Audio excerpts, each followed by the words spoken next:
Welcome to the History AI podcast, where the past comes alive with facts, anecdotes, and a dash of humor. Here are your hosts, Chuck and Marco. Greetings, history enthusiasts. I'm Chuck, and you're tuning into another episode of the History AI podcast. As always, I'm here with the ever-knowledgeable Marco. Hey, Marco. Hey, Chuck. Always a pleasure to dive into history with you.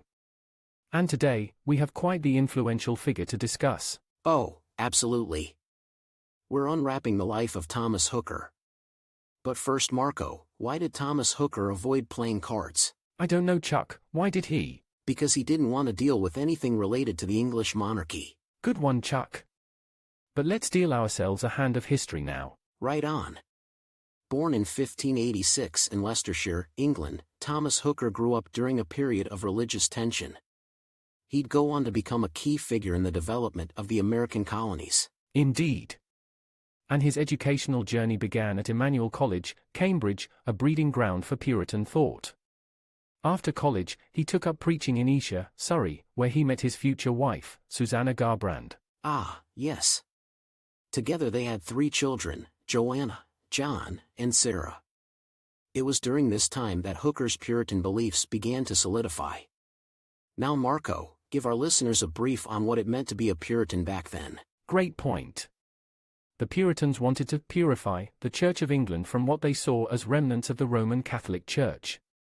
This advocacy put Hooker in the crosshairs of the English authorities. That's right. His sermons emphasized a direct relationship with God, challenging the state's dominant role in religious matters, which eventually led him to the Dutch Republic in 1630. But the New World beckoned, promising a haven for his religious beliefs. So, in 1633, Hooker and his followers established themselves in Newtown, which is modern-day Cambridge in Massachusetts. Here, he'd encounter his most formidable foe, John Winthrop, governor of the Massachusetts Bay Colony. They had clashing visions of how their community should be governed. Yes. While Winthrop believed in a centralized authority, Hooker advocated for a decentralized, representative government approach. He was significantly influenced by the Enlightenment, emphasizing the rights and freedoms of the individual. And this belief system led to one of his most famous sermons in 1638, where he said, "The foundation of authority is laid firstly in the free consent of the people." Quite a revolutionary thought for the time. It was. And the tension between Hooker and Winthrop reached a point where Hooker and his followers decided to move. In 1636, they founded a new settlement, Hartford, Connecticut. This move wasn't just a geographical shift but a political one. Hooker's influence led to the creation of the Fundamental Orders of Connecticut in 1639, arguably the world's first written constitution establishing a representative government. Truly groundbreaking. Now, before we delve further, let's take a quick ad break. Stick with us, folks. When the world hits hard, hit back harder with Strike Force Energy. The zero sugar, zero calorie, power-packed energy drink additive that fuels your adventure. Just a quick squeeze turns any drink into a relentless power source. Perfect for your workout, your hike, your life. Ready to strike? Visit strikeforceenergy.com, use coupon code UTSALAX24 for an explosive 20% off your order. Strike Force Energy, unleash your potential. Strike Force Energy, fuel the fight within you. Welcome back.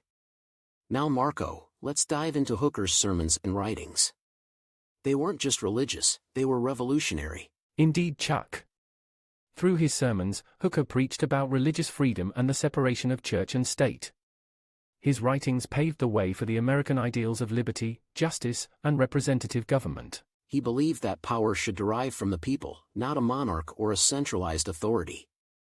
This was radical, given the time and context. And this legacy endured. Hooker's principles would later influence the framers of the U.S. Constitution. It's no exaggeration to call him a forerunner of American representative government. Let's touch upon his final years. Hooker passed away in 1647 in Hartford. His death marked the end of an era, but the seeds he sowed in the realms of representative government and religion continued to flourish. True, Chuck. From a persecuted preacher in England to a founding father of American representative government in Connecticut, Hooker's journey is a testament to the power of conviction and ideals. And that's the story of Thomas Hooker, folks. Marco, always a pleasure delving into history with you. Likewise, Chuck. Thank you for listening to the History AI podcast. Be sure to like, subscribe, and leave a review. Till next time, keep exploring, keep questioning, and remember, history is always in the making.